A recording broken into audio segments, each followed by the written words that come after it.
itu ya kita harus pastinya harus melakukan pendekatan kepada masyarakat, karena yang kita hadapi ini adalah bukan hanya benda mati, tapi juga masyarakatnya. Karena kita TNI adalah bagian dari rakyat, rakyat adalah bagian dari TNI. Kita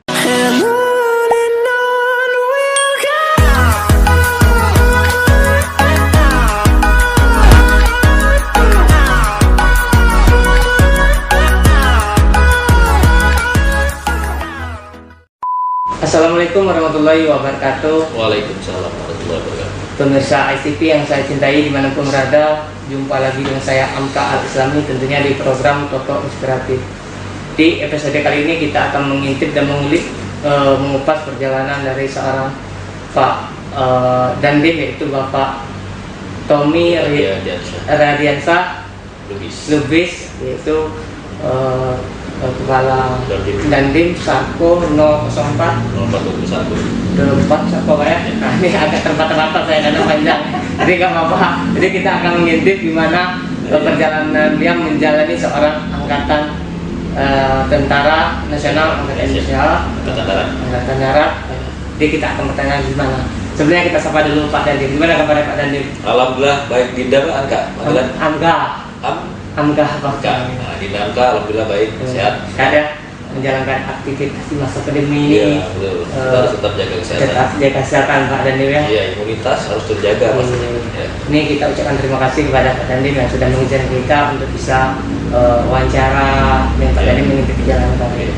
Sebelum kita mau bertanya terlebih banyak dan terlebih dalam, boleh Pak Dandim memperkenalkan diri kepada pemirsa ICTV, profil singkat siapa sih sosok Pak Dandim Sarko ini? Ya, baik, terima kasih Dinda. Saya memperkenalkan diri, nama saya Letnan Kolonel Infanteri Tommy Radiansyah Lubis, SAP MH. Saya lahir dan besar di Palembang, lahir pada tanggal 28 Januari 1978, 43 tahun yang lalu, dan saya juga menyelesaikan pendidikan SD, SMP, SMA di Palembang. Selesai saya pendidikan dasar lanjutan sampai dengan SMA, saya mengikuti pendidikan di Akabri pada tahun 98 sampai dengan 2001 dan alhamdulillah lulus.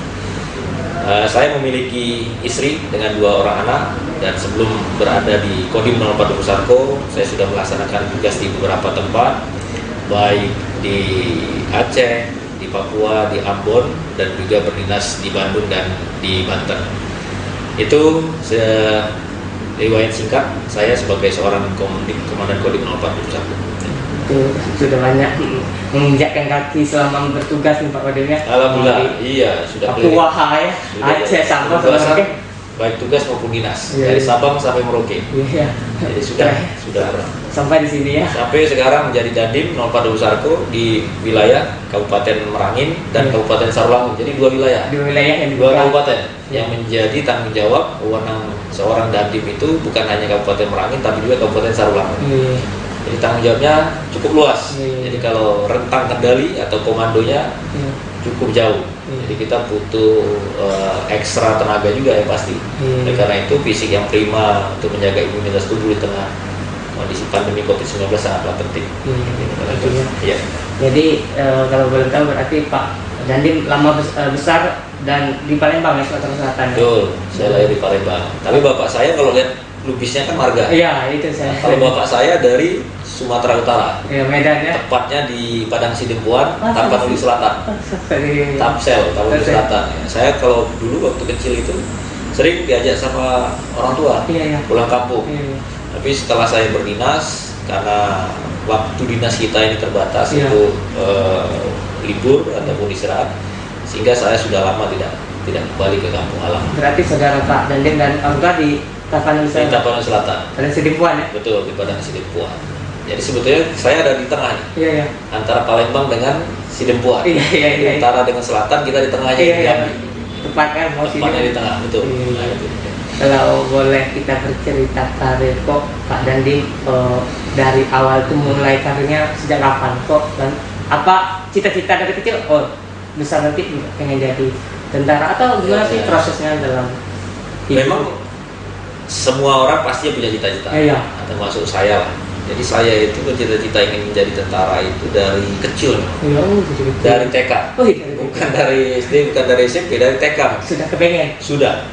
Kenapa saya ingin menjadi seorang prajurit? Karena saya pada saat kecil saya melihat sosok seorang prajurit ya. Iya. Pada saat itu namanya ABRI. Iya. Kalau sekarang kan TNI. Iya. Nah, ABRI, gagah, apalagi pada saat itu kebetulan rumah saya, tempat tinggal saya itu dekat dengan kompi kavaleri. Iya. Di situ menggunakan panser, tank, prajuritnya di atas kendaraan tank baja itu, wah dengan bareknya, saya rasanya ingin sekali menjadi seorang prajurit ya. Nah, alhamdulillah dengan semangat, motivasi yang tinggi, cita-cita yang saya tuju harus saya capai, mulai dari SD saya menyiapkan diri, baik fisik. Saya latihan lari, saya juga ikut bela diri juga, dan alhamdulillah orang tua saya juga memberikan support kepada saya. Sehingga pada saat saya melaksanakan seleksi, yang memang pada saat itu karena jumlahnya terbatas yang diterima, sehingga memang seleksinya cukup ketat. Dan alhamdulillah tahun 1998 akhirnya saya bisa masuk menjadi prajurit melalui pendidikan di AKABRI. Pada saat itu AKABRI, Akademi Angkatan Bersenjata Republik Indonesia. Nah, saya bersyukur setelah saya berdinas 2001 saya keluar sebagai seorang prajurit dengan pangkat letnan 2. Baru masih muda, umur saya masih 20-an. 20 tahun. Saya keluar menjadi seorang komandan. Nah, dengan muda, dengan usia yang cukup muda, saya sudah menjadi seorang komandan, membawahi kurang lebih 37 personil yang usianya hampir rata-rata di atas saya semuanya pastinya. Tapi bukan berarti kita tidak melaksanakan tugas ya kan. Bukan berarti faktor usia, tapi tugas wewenang dan tanggung jawab yang harus kita laksanakan. Alhamdulillah sampai sekarang saya sudah berdinas 20 tahun, pas 2001 saya bisa menjabat sebagai Komandan Kodim 04 Pusarko melalui proses penugasan berdinas di beberapa tempat. Nah itu. Gitu ya. Nah, jadi memang cita-cita tadi saya kutip memang dari kecil Pak. Ini sudah ingin. Nah, dalam mendapatkan sesuatu itu apakah dalam prosesnya adakah suatu hambatan atau mulus aja perjalanan menjadi seorang ini? Tahu gimana sih? Iya. Yang tadi saya katakan, pada saat saya mengikuti seleksi itu tidak semulus yang kita bayangkan. Kita berpikiran bahwa seleksi itu langsung tes, langsung masuk. Tapi ini tidak. Tetapi pada saat melaksanakan seleksi ini kita berhadapan dengan kendala, ketantangan, sehingga saya harus mengikuti 3 kali tes. 3 kali tes baru bisa lulus dan mengikuti pendidikan. Karena 2 kali ini saya harus mengalami kegagalan, tetapi di tingkat pusat, semuanya di Magelang. Kegagalan itu di Magelang, di pusat, tapi alhamdulillah tes yang ketiga saya bisa lulus. Jadi tantangannya cukup berat karena alokasi dari penerimaan pada saat itu hanya sedikit sekali. Yang memenuhi kuotanya alokasinya sedikit. Sedangkan animonya luar biasa. Bayangkan seluruh Indonesia. Nah, kita dari Sumsel pada saat itu hanya berangkat 28, yang lulus 19. Itu 4 angkatan. Angkatan darat, laut, udara, dan polisi. 19 orang. Sumbaksel. Besar. 5 provinsi kita hanya 19 orang yang mengikuti pendidikan. 4 angkatan, darat, laut, udara, dan polisi. Dalam 19 termasuk nama Pak Dani. Termasuk, alhamdulillah. Kita bisa mengikuti pendidikan. Berarti yang ketiga baru lolos ada di. Betul. Berarti juga tidak semulus yang dibayangkan orang. Iya. Sejauh ini kalau menjadi pernah nggak terpikir dapat tugas di Merangin? Sebetulnya tidak lah pasti. Kalau kita kan tentara ini kan bagaimana perintah. Jadi kami tidak pernah bermimpi, saya mau ke sana, saya mau ke sana, tidak ada. Nggak ada. Walaupun saya sebelum menjadi Dandim adalah menjabat staf dari Komandan Korem. Saya sebelumnya menjabat kepala seksi personalia di Korem Jambi. Garuda Putih selama 2 tahun. Tetapi yang pasti kita prajurit tidak pernah bermimpi atau saya mau menempatkan diri saya. Tetapi kita siap untuk ditempatkan, ditugaskan di mana saja. Jadi pada saat itu saya tidak terlalu berpikir saya mau ditempatkan di mana. Bahkan Merangin ini ya boleh saya katakan saya juga tidak terlalu pada saat itu jarang ke Merangin. Jarang ke Merangin. Jadi, tapi lihat di sosial media bisa pasti itu pasti karena kan Merangin kan salah satu wilayah dari Korem 042 Lubang Putih Jambi kan. Iya. Jadi itu yang nggak pernah terpikir ya. Tidak terpikir, kita tidak ada prajurit itu tidak ada berpikir saya mau ke sana dan saya pasti dapat di situ, tidak ada. Ya, tapi kita harus cepat menyesuaikan dan kita harus paling tidak mengetahui wilayah-wilayah yang ada di Provinsi Jambi. Artinya saya menyesuaikannya orientasinya tidak terlalu sulit dibandingkan saya mungkin menjadi seorang komandan Kodim di Bengkulu atau komandan Kodim di Papua. Saya harus menyesuaikan dengan kondisi lingkungan yang baru, suasana yang baru. Kalau ini kan sudah tahu nih, udah dari Jambi tinggal ke Merangin, udah tinggal 5 jam, udah nggak terlalu sulit lah. Nggak terlalu sulit. Nggak sulit itu. Kalau menurut Pak Dandim ini, apa sih adakah kendala di Merangin ini? Kendala ya, artinya kendala dalam hal apa? Tugas? Iya, tugas atau lingkungan di Merangin atau seperti apa sih? Kalau dalam penugasan pastinya ada kendala, tetapi alhamdulillah kalau saya berprinsip bahwa saya harus menyesuaikan di mana kaki dipijak kan, di situ lagi dijunjung.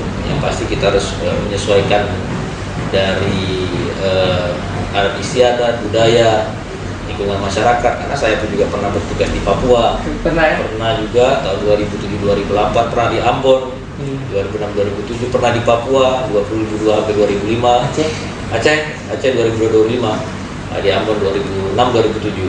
Jadi wilayah penugasan yang berbeda pastinya memiliki karakter masyarakat yang berbeda, itu yang penting. Jadi karakter masyarakat itu penting. Kita harus selami, kita harus kenali budaya, karakter masyarakat yang ada di mana kita bertugas. Sehingga paling tidak kita bisa mencari penyelesaian apabila ada kendala atau hambatan.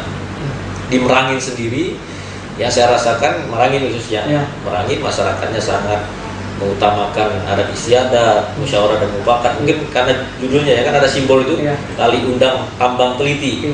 Lebih mengutamakan apa tuh? Undang-undang ya, mufakat, musyawarah dan mufakat di dalam perundang-undangan. Nah itu. Jadi saya sampaikan bahwa alhamdulillah di Merangin ini sangat kondusif, masyarakatnya lebih mengedepankan adat, penyelesaian melalui adat. Jadi kita pun aparat keamanan TNI Polri tidak begitu kesulitan, tidak begitu kesulitan. Jadi kalau dibilang tantangan yang pastinya ada, tetapi semua yang kita lakukan bisa diselesaikan dengan baik karena tadi kita sudah mengenal budaya, ada istiadat yang ada di Merangin, pendekatannya bagaimana penyelesaiannya, itu yang penting. Itu yang penting karena orang Merangin ini lebih mengutamakan mufakat, ada selesai tali undang tambang teliti, kan? Antara dua wilayah ya, ada suku Latin atau suku apa penyuluh ya kalau tidak salah itu kan, kalau saya pelajari itu kan. Ya, kendala ya kita tugas itu ya kita harus pastinya harus melakukan pendekatan kepada masyarakat karena yang kita hadapi ini adalah bukan hanya benda mati tapi juga masyarakatnya karena kita TNI adalah bagian dari rakyat adalah bagian dari TNI. Kita dengan rakyat harus selalu dekat dengan rakyat. Itu yang saya sampaikan juga kepada seluruh prajurit. Itu Iya. Kalau ini Pak Dandim juga kita boleh bertanya ini kalau kesan-kesannya di Merangin gimana? Di Merangin. Kalau kesan saya di Merangin, saya katakan Merangin ini saya senang di Merangin. Ya, artinya ya alhamdulillah sampai ini 2 tahun nih. 2 tahun saya masih sehat ya. Artinya masih enjoy ya. Di Merangin saya masih bisa karena saya memiliki prajurit-prajurit yang baik, prajurit-prajurit yang hebat. Mereka melaksanakan tugasnya dengan baik walaupun di tengah kondisi pandemi ini kita harus ekstra memang bekerja keras. Karena pandemi ini bukan hanya di Merangin tapi di seluruh dunia. Jadi ini bukan tidak bisa diselesaikan saya sendiri sebagai komandan Kodim, tetapi semua saya beserta staf prajurit, masyarakat, Pemda, elemen masyarakat, komponen masyarakat semuanya. Sehingga kesan saya pada saat penyelesaian dan alhamdulillah sampai dengan hari ini Merangin berada di level 1, artinya sudah zona hijau. Nah ini kan berarti tidak mungkin tanpa adanya kerja keras, kerjasama antara semua yang terkait, stakeholder terkait bisa menyelesaikan atau menanggulangi pandemi COVID-19 ini. Dan kesan saya kita sinergi. Sinergi ya. Karena saya pun juga, kami pun juga berprinsip bahwa kita harus selalu berkomunikasi, bekerja sama dengan baik. Berkomunikasi, berkoordinasi, dan berkolaborasi. Kolaborasi. Nah, itu. Sama ini juga kolaborasi. Kolaborasi. Kalau nggak begini nggak bisa. Kalau saya sendiri nggak bisa. Tapi kita harus berkolaborasi sehingga bisa hadir di depan masyarakat. Iya, Kan gitu. iya. Gitu ya. Ini kita udah mengulik dan mengupas dari perjalanan Pak Dandi. Ini boleh kita minta ujangan kata-kata motivasi supaya pemirsa ikut ini, oh gini loh cara sukses untuk ke depan. Apa dan caranya. Baik, pemirsa sekalian, saya Komandan Kodim Nopol Sargo dalam melaksanakan tugas saya dan jabatan saya yang pastinya kami harus berada di tengah-tengah masyarakat, dan saya juga alhamdulillah sampai dengan saat ini bisa melaksanakan tugas karena juga berkat bantuan, dorongan dari semua pihak sehingga bisa menjadi Komandan Kodim. Saya berpesan kepada kita semua yang pastinya kita masih di tengah kondisi pandemi COVID-19, maka kita harus tetap menerapkan protokol kesehatan, menjaga kesehatan dan pastinya menjaga imunitas tubuh kita. Dimanapun kita berada, dimanapun kita melakukan kegiatan, kita harus tetap menerapkan protokol kesehatan.